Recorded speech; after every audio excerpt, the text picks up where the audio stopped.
4.5 years later, I say to somebody, you know, I lead my life like I was on a television show. But of course, it explains everything. You know, how's my makeup? You know, that kind of thing. Doesn't matter. I lead my life like I'm on a television show. Had he said it 4 years earlier, I would have known how to play it. So there was all this unexpected stuff that this crazy guy could get away with and do. I'm thinking, what impression? They had a needle sticking out of my forehead. Do you remember that? Where they did Botox and I jumped up for some reason and the needle for the Botox was still sticking in my forehead. I walked around with a needle in my head wondering, hello, and there's this needle there. It's absolutely absurd and almost unreal, and yet the unreality became a reality. So that was the great fun about whatever we're talking about.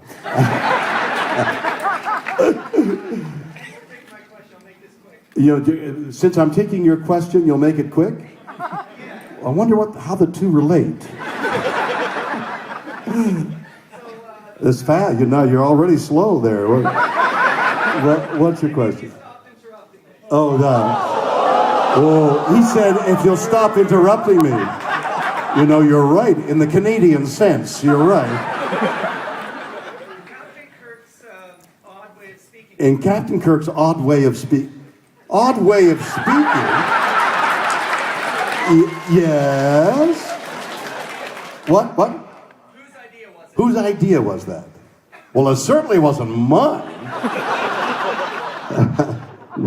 You mean you think somebody came up to me, the same guy who gave me the tickets to the game, sidled up and said, Bill, we want you to talk like that.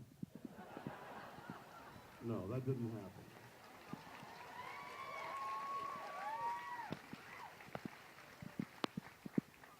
I kept asking during the years before that. Do you remember the actor Jimmy Stewart? I mean, I'm talking about all right. So he'd go like this. No, I got a better idea. Edward G. Robinson. Edward G. Robinson in those old movies. I got to meet him late in his career. He'd go like this. You better not talk like that because. And I kept thinking, does Edward G. Robinson know he's going, yeah? Does somebody ever point out, Eddie, why are you going, yeah? And he would say, you mean I go, yeah? Yeah, I don't do, yeah. So, the speech pattern to which you so gallantly point at probably happened because I was trying to remember 10 pages of dialogue every day. And in the pauses, I'd be thinking, what the hell do I say next? A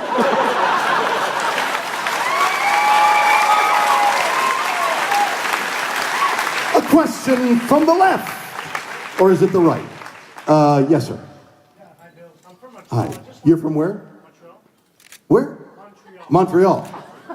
I know Montreal. I just want to know, what was it like growing up? What was it like growing up in Montreal? And when did you know you wanted to become an actor? And when did I know I wanted to become an actor?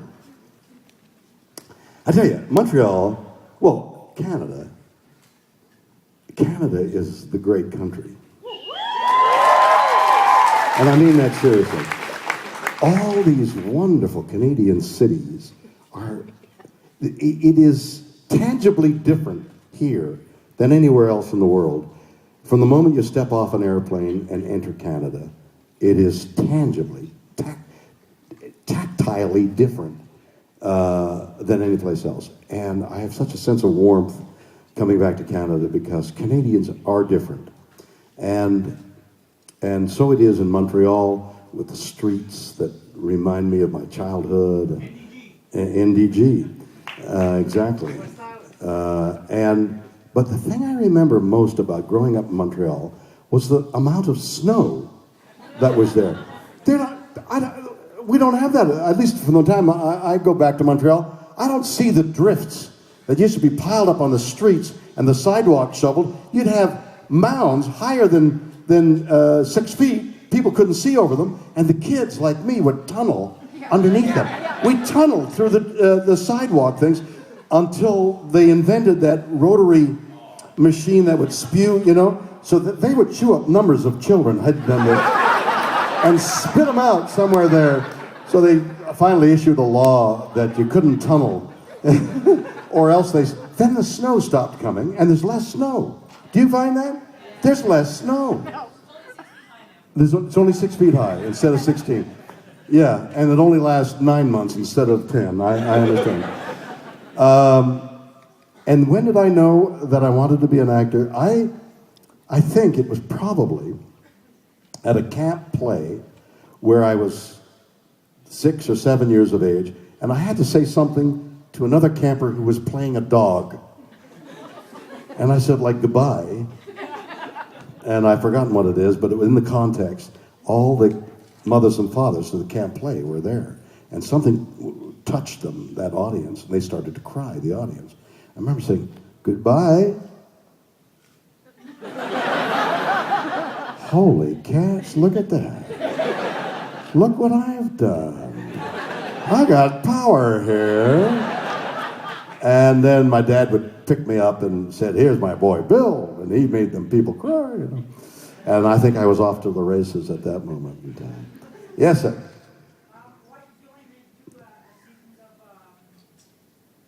Why did I make only 2 seasons of what? T.J. Hooker. Did you say T.J. Hooker? There were 5 seasons of T.J. Hooker. You only saw 2. You watched 2 seasons and watched something else. I continued on as the ratings went down because you turned out.